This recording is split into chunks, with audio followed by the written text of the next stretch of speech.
말씀의 제목은 하나님 나라의 완성, 이 말씀으로 여호수아 12장 우리 1절에서 7절까지 함께 보도록 하겠습니다. 자, 본문의 말씀은 이제 이스라엘 백성들이 가나안 땅의 남부, 중부, 북부 모든 전쟁을 다 종결을 하고 이제 본격적으로 땅 분배가 시작이 되고 있습니다. 그런데 오늘 본문의 말씀은 땅 분배를 하기 직전에 지금까지 모든 가나안 땅의 여정을, 정복 전쟁을 요약을 하고 정리를 하고 있는데, 대략적으로 이렇습니다. 1절에서 6절까지는 모세의 업적에 대해서, 그리고 7절에서 마지막 절까지는 여호수아의 업적에 대해서 정리를 하고 있습니다. 자, 먼저 모세의 업적을 살펴보면 가나안 땅, 보통 팔레스타인 땅이라고 그러죠. 이 땅이 요단강을 기점으로 해서 동편과 서편으로 나뉘어져 있습니다. 자, 그런데 모세는 이 동쪽 땅을요 전부 정복을 했고 이 땅을 전부 다 땅 분배를 마쳤습니다. 누구에게 줬느냐? 므낫세 반지파, 므낫세가 한 지파가 있는데 반만 이 땅을 줬어요. 그 다음에 루벤 지파, 갓 지파, 그러니까 두 지파 반에게 동쪽 땅을 다 분배를 마쳤습니다. 그리고 모세는 죽고 이 요단강 서쪽 편으로 해서 이 여호수아가 정복 전쟁을 진두지휘했고 이 나머지 지파들에게 땅 분배를 다 마치는 내용이 이제 후반부의 여호수아서의 내용이 될 것 같습니다. 성경은 오늘 이 모세의 업적과 그리고 여호수아의 업적을 나란히 우리에게 보여주면서 이 두 사람을 하나님 나라의 관점에서 봐야 될 것을 말씀해 주고 있습니다. 여러분, 한번 질문을 던져보겠습니다. 모세 하면 무엇이 떠오릅니까? 이집트의 왕자, 애굽의 왕자, 그리고 모세를 통해서 이스라엘이 출애굽을 했죠. 그리고 모세가 광야 40년 동안 이스라엘 백성들을 위해서 많이 고생을 했고 가나안 땅으로 이끌기 위해서 많은 애를 썼다라는 것을 알고 있을 것입니다.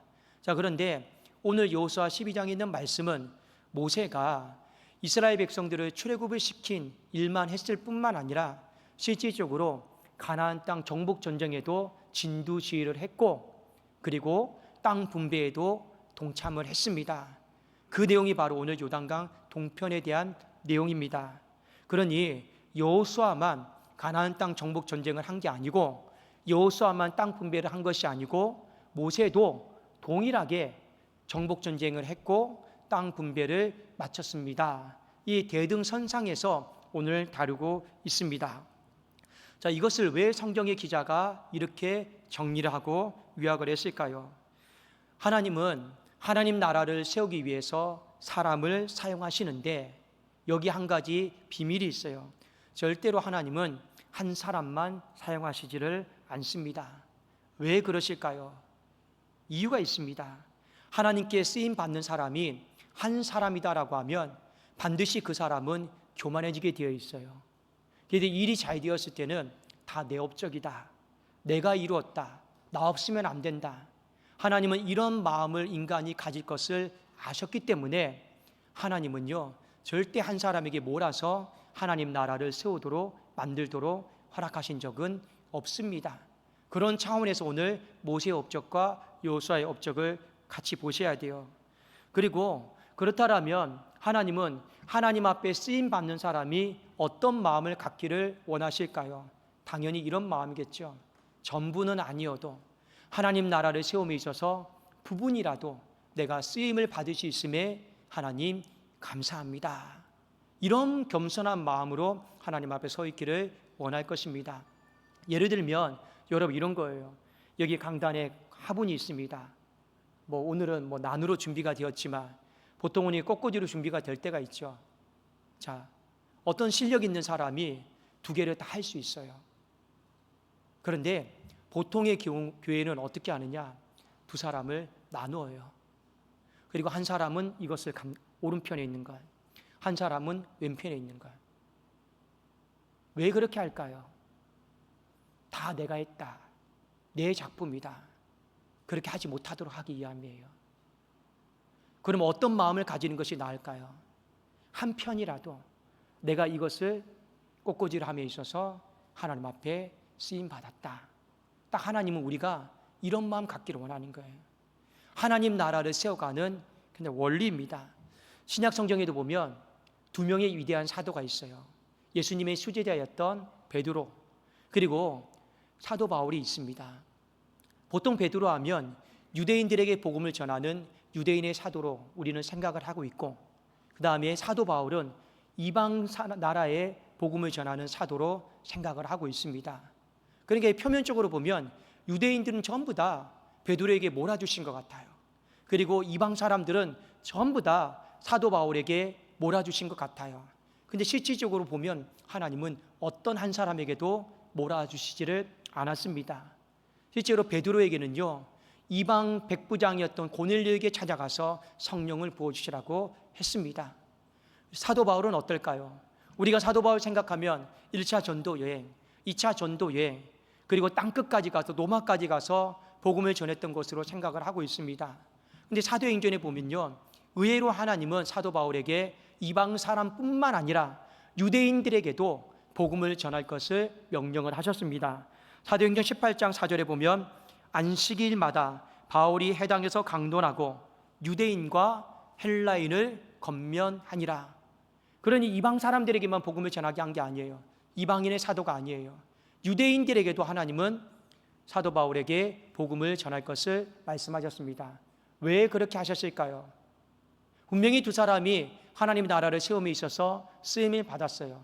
그런데 베드로에게 교만하지 않도록, 유대인들은 다 내 업적이다, 사도 바울에게 교만하지 않도록, 이방 나라에게 복음을 전한 것은 다 내 업적이다, 그런 말하지 않도록 하나님께서 주권적으로요 쓰임새에 맞게 사람을 쓴 거예요.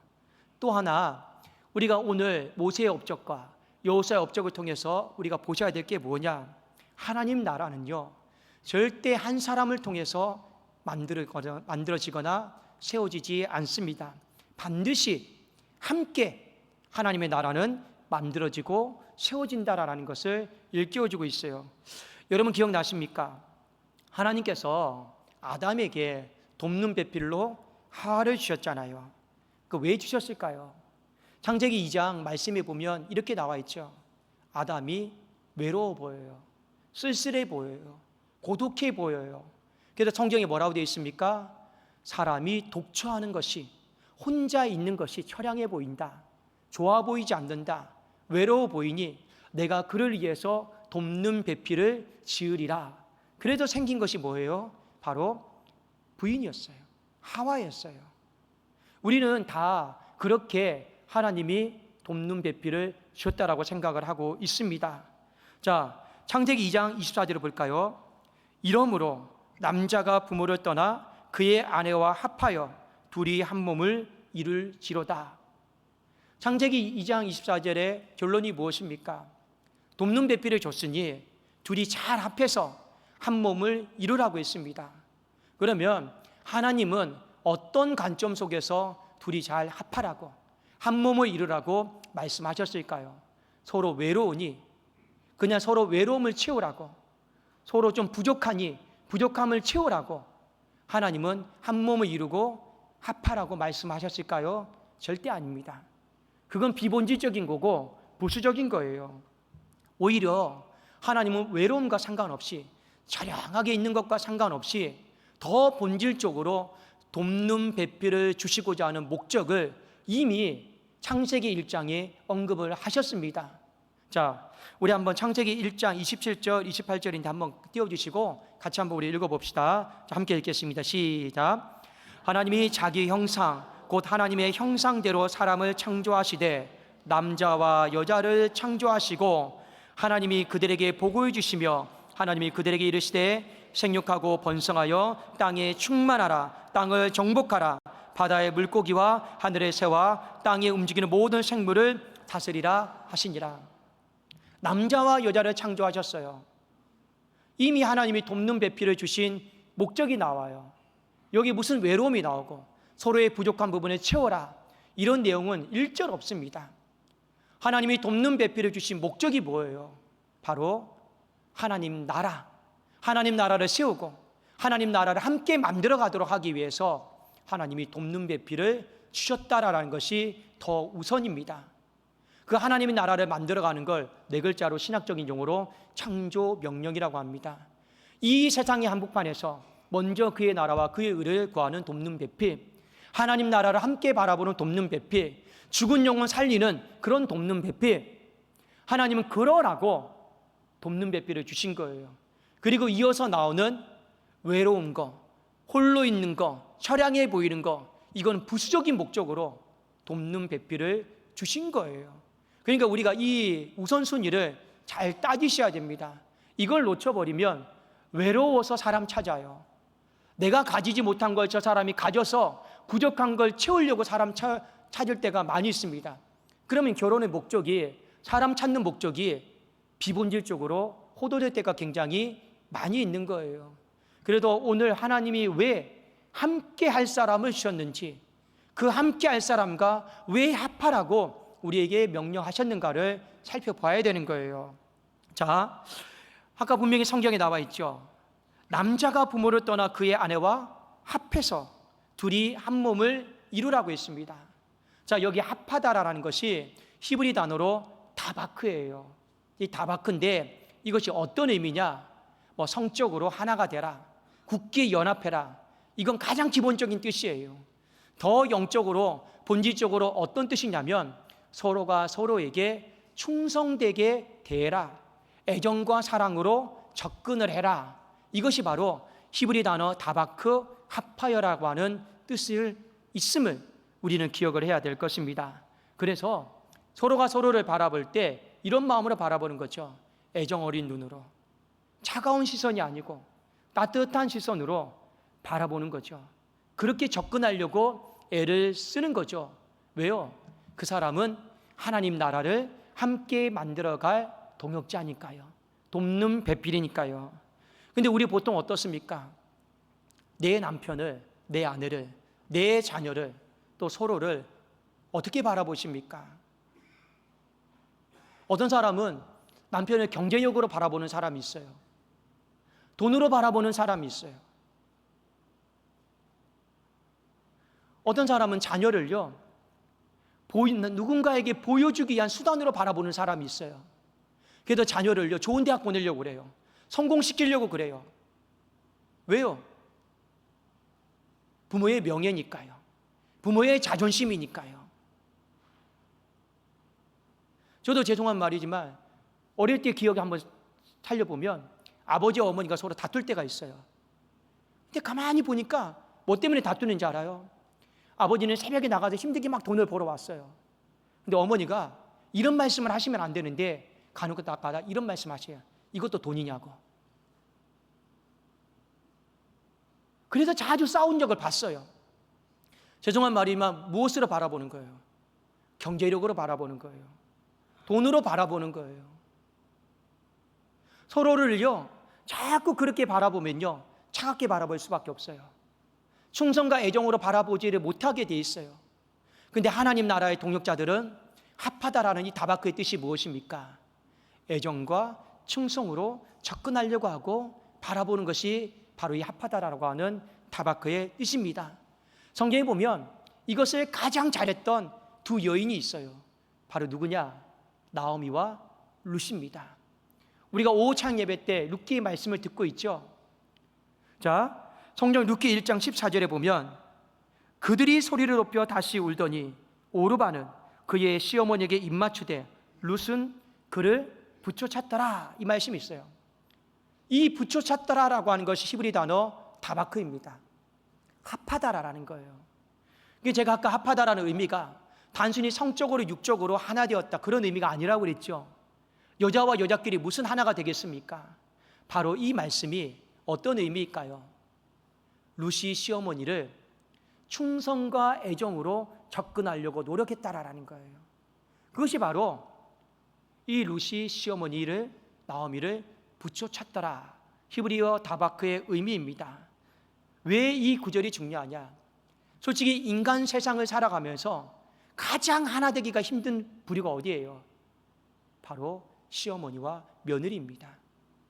그래도 우리는 고부간에 갈등이 생긴다, 이 말을 듣고 있죠. 정말 구조적으로 하나 되기가 어려운 케이스예요. 그럼에도 불구하고 이 고부가, 시어머니와 이 며느리가 하나님 나라를 함께 세워나갈 사람인 줄로 알고 애정과 충성으로 접근을 했다라면 하물며 부부끼리 그 정도 못하겠느냐라는 거예요. 부모와 자녀끼리 그 정도 못하겠느냐라는 거예요. 근데 그 정도를 못해서 왜 차갑게 대하고, 왜 못 잡아먹어서 안달을 하고, 왜 그렇게 싸늘한 시선으로 대하느냐라는 거예요. 시어머니와 며느리가 그래도 인간의 관점을 다 내려놓고 하나님 나라에 같이 세워나가는 동역자로 바라보면서 애정과 충성으로 접근했다라면 하물며 부부끼리, 부모와 자녀끼리 그 정도도 못해준다라면 말이 되느냐라는 거예요. 여러분, 한번 생각을 해봅시다. 시어머니에게 룻은요, 짐이에요. 룻에게도 시어머니는 짐이에요. 왜 서로에게 짐일까요? 한번 잘 생각해 보세요. 베들레헴 땅으로 돌아가서 룻의 머릿속에 인간적으로 보면 뭐밖에 없어요. 이 시어머니를, 경제력이 없는 시어머니를 내가 어떻게 돌보고 살필까? 짐 자체예요, 짐이에요. 그러면 시어머니는 며느리를 바라봤을 때 정서적인 짐입니다. 왜 정서적인 짐인지 아십니까? 사람들이 계속 수군거려요. 실패의 삶에 대해서, 지금의 이 저주받은 삶에 대해서 수군거려요. 뭐라고요? 결혼 잘못했어. 아들 믿는 사람하고 보내야지. 결혼 잘못시켜서 이 모양 이 꼴 난 거 아닐까? 하고 얼마나 많은 수군거림들이 있겠어요.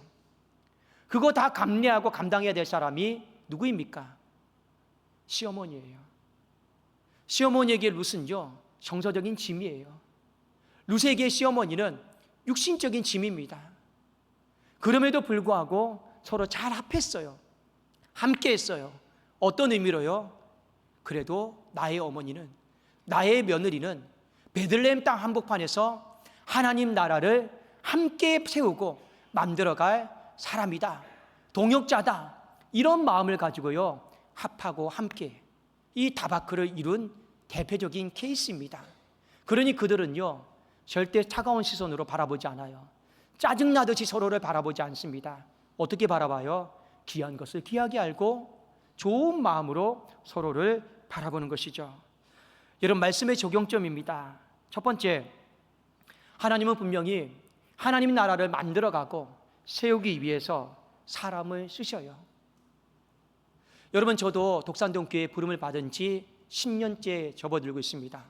어떻게 하다 보니까 다음 주가 8월 마지막 주죠.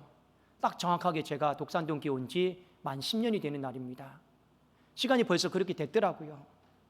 근데 10년의 목회의 시간 동안 가장 솔직히 어려운 게 무엇이냐? 설교가 어렵지 않아요.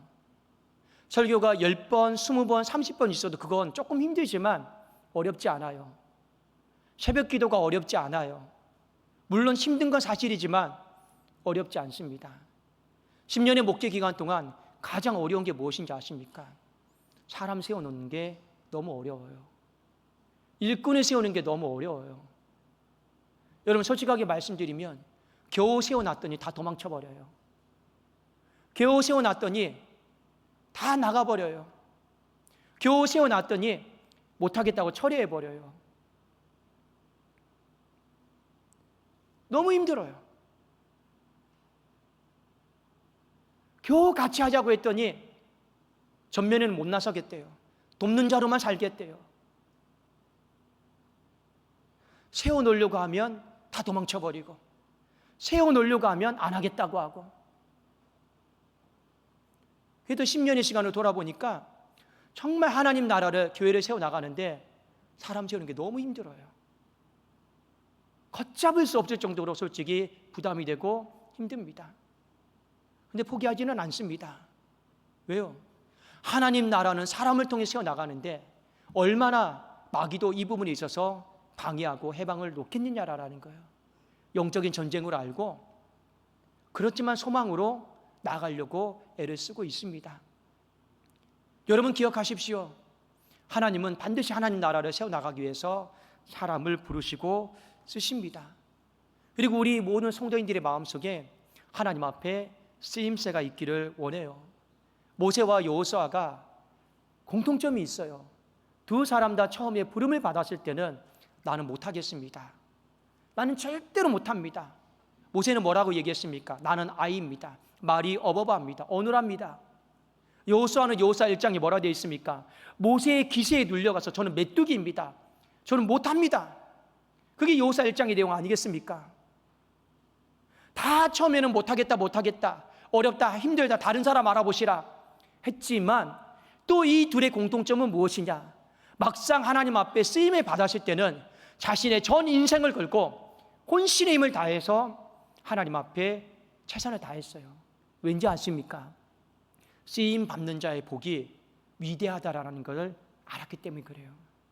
이 쓰임을 받는 복이 어마어마하다라는 것을 깨달았기 때문에 그렇습니다. 실질적으로 하나님은 여호수아가 속한 에브라임 지파 가장 넓은 땅 노른자를 주셨어요. 오늘날로 말하면 강남 땅을 주셨어요. 제일 크게요. 그 쓰임 받는 자의 복이 위대함을 하나님은 육적으로 보이셨습니다. 모세는 어떨까요? 내 집에 가장 충성된 자였다 하나님 말씀하시면서 그의 인생에 미래를 하나님이 확실하게 보증해 주셨습니다. 그게 뭐냐? 모세는 분명히 이 땅에서 죽었습니다. 그런데 성경에 뭐라 되어 있느냐? 그의 시신은 찾아볼 수가 없어요. 왠지 아십니까? 하나님이 직접 모세의 장례를 다 치러주셨어요. 그 시신을요 다 정리하셨어요. 그 사람만큼 천국에 대해 확실하게 하나님이 보증해 준 사람이 없어요. 왜 하나님이 그렇게 하신지 아십니까? 여러분, 시내산에서 모세가 계명을 가지고 두 돌판을 가지고 내려왔을 때 이스라엘 백성들이 그 밑에서 금송아지 만들고 우상 만들고 야단 법석이었죠. 그때 모세가 하나님 앞에 이렇게 기도했습니다. 뭐라고 기도했습니까? 내 이름이 생명책에도 지워질지라도 저들을 구원해 달라 했습니다. 솔직히 이 말은 얼마나 찝찝한 말이에요. 하나님이 이럴 수 있죠. 그래, 너희 말이 내 귀에 들린 대로, 네 말이 내 귀에 들린 대로 네 인생은 여기서 끝이다, 고장 못한다, 이래도 우리는 할 말이 없겠죠. 내 이름이 생명책에서 지워진다 할지라도 저들을 구원해달라고 했으니까. 그런데 하나님은 이 찝찝한 마음조차 다 정리해 주셨어요. 어떻게 해요? 네 미래는, 너의 영원한 미래는 불안해하지 마라. 네 장례는 내가 직접 치를 거다. 그래도 하나님이요 모세의 시신을 이 땅에 찾아볼 수 없도록 직접 다 데려가셨어요. 모세에게는 인생의 모든 찝찝함과 어려움과 불안함들을 하나님 다 정리해 주신 영원한 소망이 있게 하신 복이었습니다.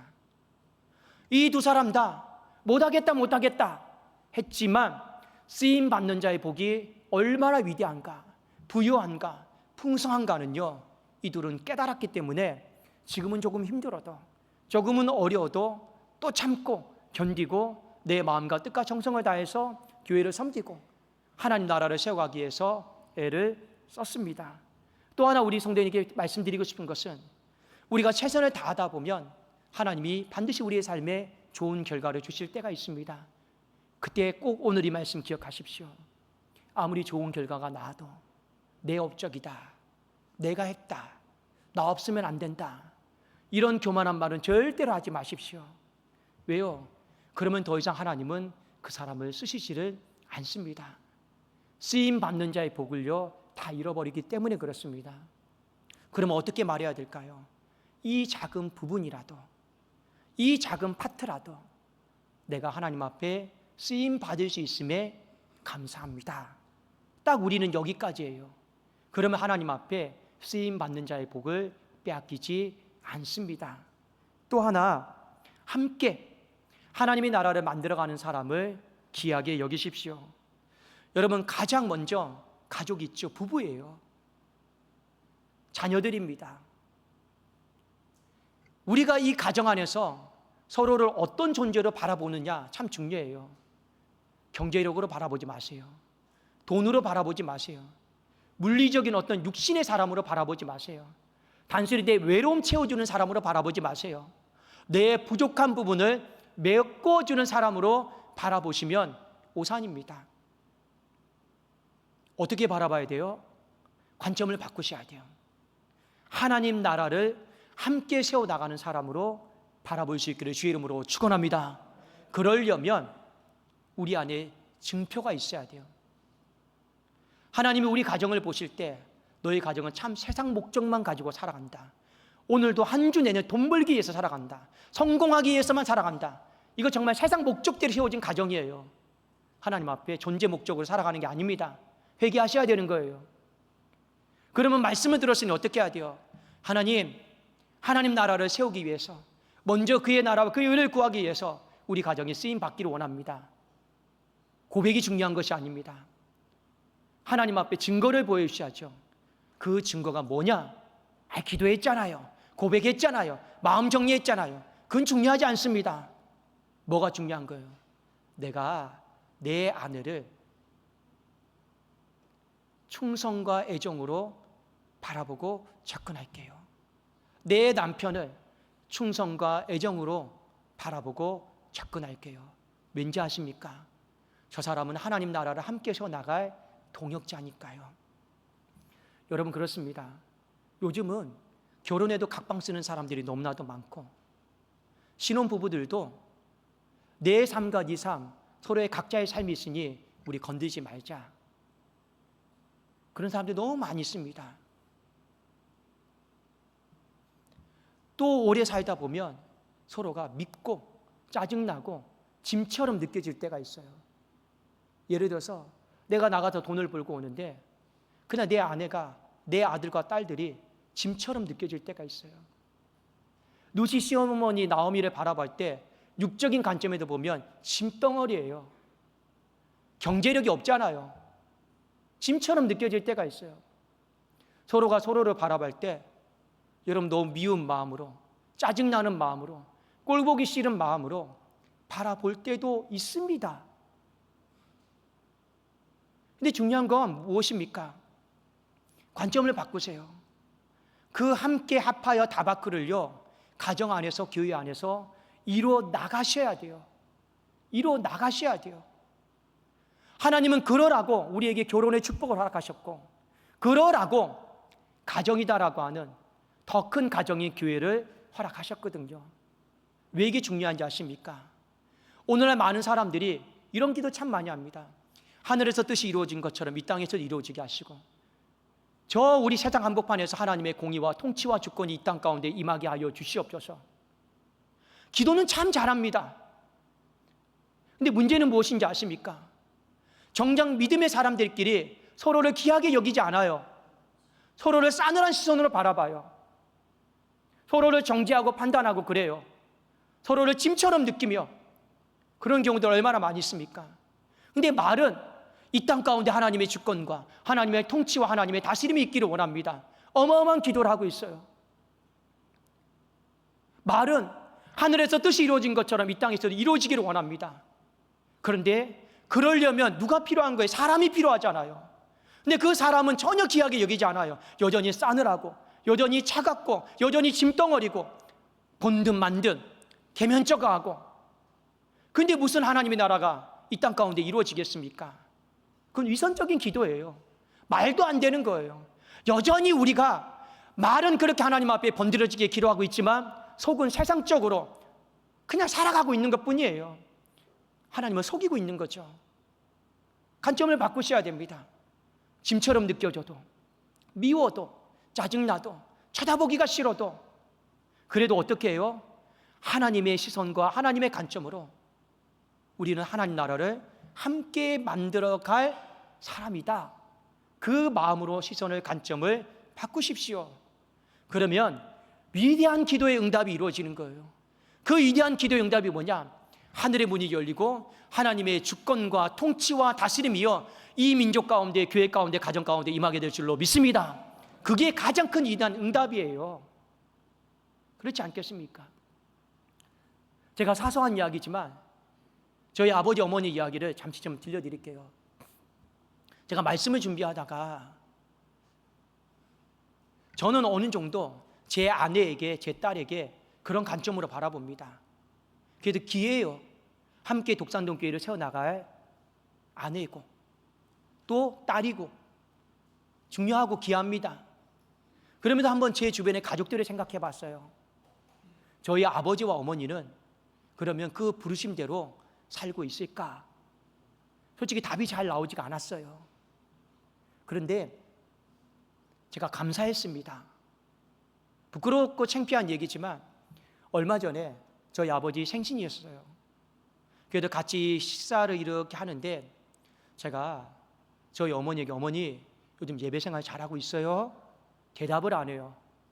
어머니 교회 잘 가고 있어요? 대답을 안 해요. 이게 아들이 물어보니 뭐라고 얘기합니까? 안 가고 있어. 어머니 왜 교회를 안 나가세요? 시험 들었대요. 무엇 때문에 누구 때문에 시험이 들었어요? 하필이면 또 목사 때문에 시험 들었대요.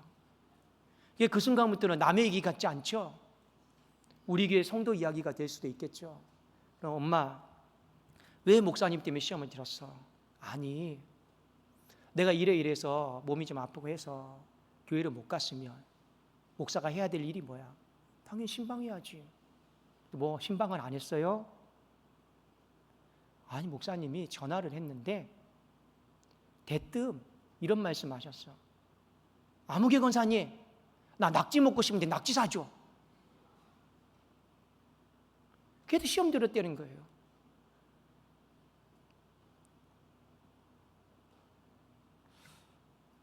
참 시험 들만도 하죠.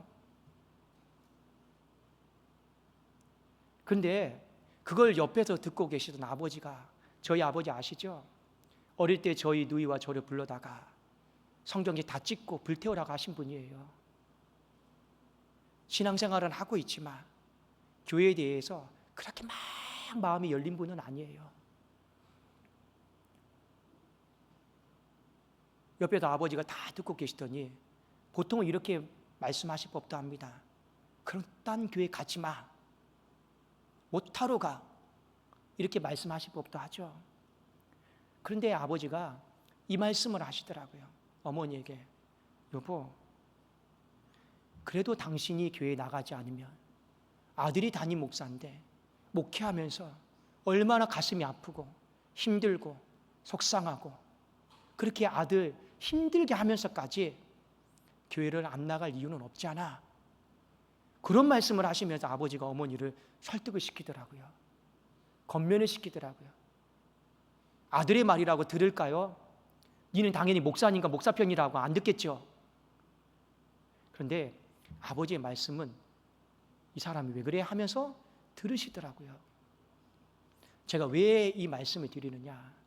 저는 평생에 저희 아버지가 너무 지금도 무뚝뚝하십니다. 평생에 하나님 나라의 세움에 있어서 돕는 배필이 될 거라고 한 번도 솔직히 생각해 본 적이 없어요. 핍박만 안 해도 감사하다. 딱 이 정도였지. 그런데 저희 아버지도 이제 80을 바라보시는데 그래도 결정적인 순간에 아버지가 돕는 배필의 역할을 하시더라고요. 이것이 무엇입니까? 작은 거지만 함께해요. 다바크입니다. 이것이 작은 거지만 합하는 거예요. 사랑하는 여러분, 서로가 서로에게도 마찬가지입니다. 하나님은 물어보실 거예요. 너와 함께하고 있는 사람, 단순히 돈벌이 수단으로 함께하는 사람이 아니다.